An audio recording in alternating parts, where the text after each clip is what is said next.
नमस्ते। Apex academy के YouTube channel में आप सभी का स्वागत है। पिछले वीडियो में हमने बात की थी वर्णों का वर्गीकरण। वर्णों के वर्गीकरण दो प्रकार से बताए थे मैंने। पहला उच्चारण स्थान के आधार पर और दूसरा प्रयत्न के आधार पर। उच्चारण स्थान के आधार पर हमने बात की थी वर्ण कंठ, तालु, मूर्धा, दंत, ओष्ठ, नासिका, कंठ, तालु, कंठोष्ठ और दंतोष्ठ, ये बताए थे।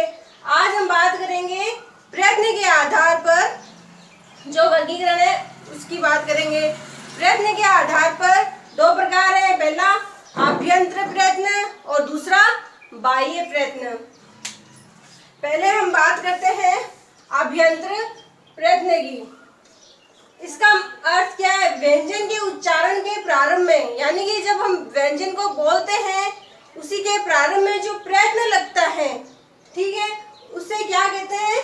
आभ्यंतर प्रयत्न, ठीक है। और उसी तरह बाह्य प्रयत्न में क्या हो जाएगा? व्यंजन के उच्चारण के अंत में, ठीक है। आभ्यंतर में तो प्रारंभ में और बाह्य में अंत में जो प्रयत्न किया जाता है उसे क्या कहते हैं? बाह्य प्रयत्न। अभ्यंतर प्रयत्न के प्रमुख रूप से 8 भेद है। कौन कौन से? पहला स्पर्शी, दूसरा संघर्षी, तीसरा स्पर्श संघर्षी और चौथा अनुनासिक या नासिक। इसको अनुनासिक नासिक दोनों कहते हैं। और पांचवा है उत्क्षिप्त, प्रकंपित, पार्श्विक और संघर्षहीन।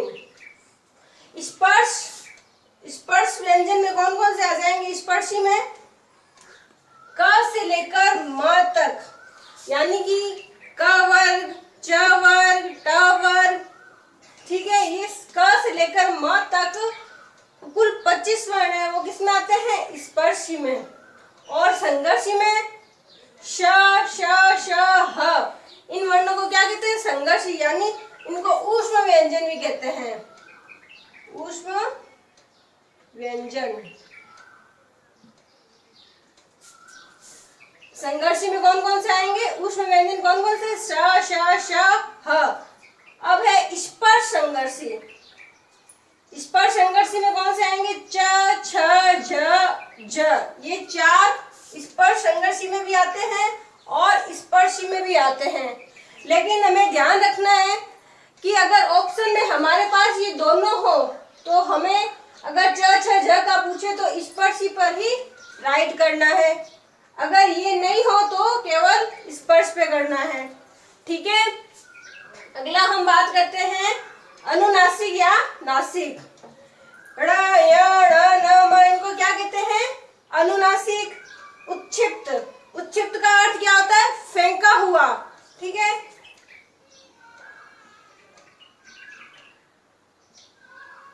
फेंका हुआ। इसमें कौन कौन से आते हैं? ड़ और ढ। एक बात ध्यान रखना, अगर पीछे इनके नीचे इनके अनुस्वार हो, पीछे नहीं सॉरी नीचे अगर ये बिंदु लगा हुआ हो तो ये उत्क्षिप्त होगा। अगर ये बिंदु नहीं हो तो ध्यान रखना ये किस में आ जाएगा? स्पर्श व्यंजन में, ठीक है। ये अगर बिंदु है तो उत्क्षिप्त। अगली बात करते हैं प्रकंपित। इसमें कौन सा वर्ण आता है? र। र को क्या कहते हैं? प्रकंपित। इसको लुंठित वर्ण भी कहते हैं। अगला है पार्श्विक यानी ल। इसमें कौन सा आएगा? ल वर्ण। संघर्षहीन, मतलब उसको बोलने में कोई संघर्ष नहीं है। ये कौन से हो जाएंगे? य और व। य और व को अर्ध स्वर भी कहते हैं। आगे बात समझ में। अब देख लेंगे अभ्यंतर प्रयत्न के मुख्य कितने भेद हैं? 8 भेद हैं। कौन कौन से? स्पर्शी, संघर्षी, स्पर्श संघर्षी, अनुनासिक, उत्क्षिप्त, प्रकंपित, पार्श्विक और संघर्षहीन। आगे बात समझ में। ये तो हो गया पहला प्रयत्न। अब हम बात करेंगे बाह्य प्रयत्न की। बाह्य प्रयत्न, बाह्य प्रयत्न क्या होता है? अभी मैंने बताया था ना, व्यंजन के उच्चारण के प्रारंभ में जो प्रयत्न किया जाता है वो तो कौन सा होता है? आभ्यंतर। और व्यंजन के उच्चारण के अंत में जो प्रयत्न किया जाता है वो होता है बाह्य प्रयत्न, ठीक है। अब बाह्य प्रयत्न को भी हम दो प्रकार से पढ़ सकते हैं। पहला प्राणवायु के आधार पर, और दूसरा स्वर तंत्रियों के आधार पर। पहले हम पढ़ेंगे प्राणवायु के आधार पर। प्राणवायु के आधार पर भी इसके दो प्रकार हैं। कौन कौन से? अल्प प्राण और महाप्राण। अल्प प्राण, प्राण यानी वायु, प्राण यानी जो मुंह से वायु निकलती है। अल्प यानी कम, यानी जिन शब्दों को बोलने, जिन वर्णों को बोलने के लिए मुंह से कम वायु निकलती है अपने, उनको क्या कहेंगे? अल्प प्राण। महा यानी अधिक, और जिन वर्णों को बोलने के लिए मुंह से अधिक वायु निकलती है उन्हें क्या कहेंगे हम? महाप्राण। आगे बात समझ में? अल्प का कम, अल्प का मतलब क्या हो गया? कम, और महा का अर्थ अधिक। ठीक है। अल्प प्राण में कौन कौन से वर्ण आ जाएंगे देखते हैं। प्रत्येक वर्ग का, प्रत्येक वर्ग, वर्ग कौन से वर्ग? क वर्ग, च वर्ग, ट वर्ग, त वर्ग, ये सभी वर्ग हैं। इन वर्ग का पहला वर्ण यानी क, तीसरा वर्ण, पांचवा वर्ण और सभी स्वर, ये किसमें आएंगे? अल्प प्राण में। देखते हैं प्रत्येक वर्ग का पहला वर्ण, तीसरा वर्ण और पांचवा। देखिए क वर्ग का ये हो गया पहला, तीसरा, पांचवा। च वर्ग का ये हो गए पहला, तीसरा, पांचवा। ट वर्ग का ये हो गया पहला, तीसरा, पांचवा, और ये त वर्ग का पहला, तीसरा, पांचवा, और ये प वर्ग का पहला, तीसरा, पांचवा, और ये हो गए अंतस्थ वर्ण। आगे बात समझ में, ये किसमें आएंगे? बाह्य प्रयत्न में। और इसके साथ क्या आएगा? सभी स्वर। स्वर कितने हैं? 11। ये सभी स्वर किसमें आएंगे? अल्प प्राण में। अब हम बात करेंगे महाप्राण। ठीक है। महाप्राण का मतलब अभी मैंने बताया था कि महाप्राण यानी अधिक, जिस वर्ण को बोलने के लिए मुंह से अधिक वायु निकलती है वो कौन से होते हैं? महाप्राण। इसमें कौन कौन से हो जाएंगे? प्रत्येक वर्ग का दूसरा और चौथा वर्ण। ठीक है। जैसे क वर्ग देख लेते हैं। क वर्ग का ये हो गया दूसरा और चौथा, छ का ये हो गया, च वर्ग का ये हो गया दूसरा और चौथा। इसी तरह ये सारे दूसरे और प्रत्येक वर्ग का दूसरा और चौथा वर्ण लिया है। इसके बाद इसमें और आ जाएगा ऊष्म व्यंजन। महाप्राण में ऊष्म व्यंजन भी आ जाएंगे, श, श, श, ह। अल्प प्राण में तो अंतस्थ वर्ण आएंगे, महाप्राण में ऊष्म व्यंजन आ जाएंगे। ठीक है। अब हम आगे बात करते हैं स्वर तंत्रियों के आधार पर, यानी कि बाह्य प्रयत्न। अभी में हमने बात की थी प्राणवायु के आधार पर, अब हम बात करेंगे स्वर तंत्रियों के आधार पर।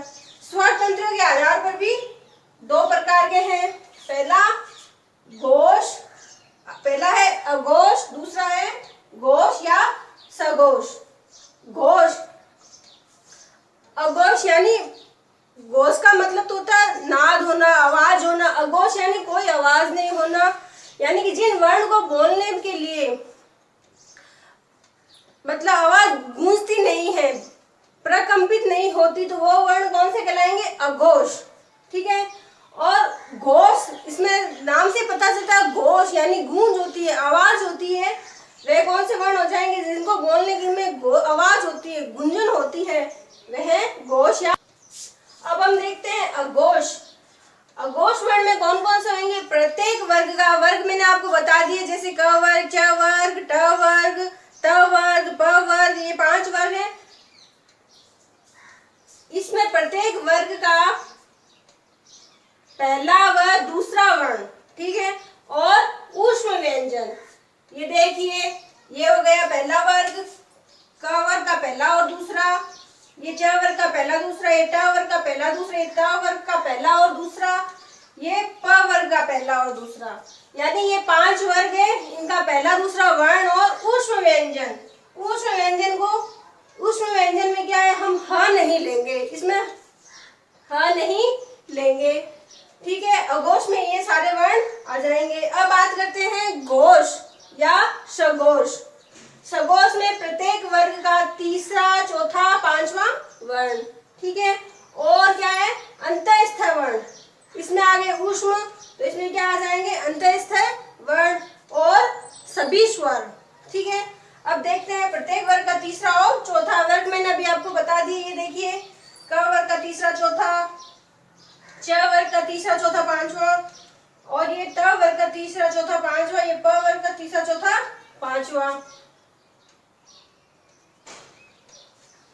और अंतःस्थ वर्ण य र ल व और ह, इसमें ये च वर्ग का भी तीसरा चौथा वर्ण पांचवा वर्ण शामिल होते जो पहले लिखने से रह गए थे, और ये प वर्ग का और य र ल व ह और सभी स्वर ये सब किसमें आएंगे? घोष और या सघोष में। ठीक है, आज हमने ये वर्णों का जो वर्गीकरण है पूरा कर लिया है। नमस्ते, धन्यवाद। अगर आपको हमारा वीडियो अच्छा लगे तो प्लीज इसको लाइक कीजिए, सब्सक्राइब कीजिए और शेयर कीजिए। धन्यवाद।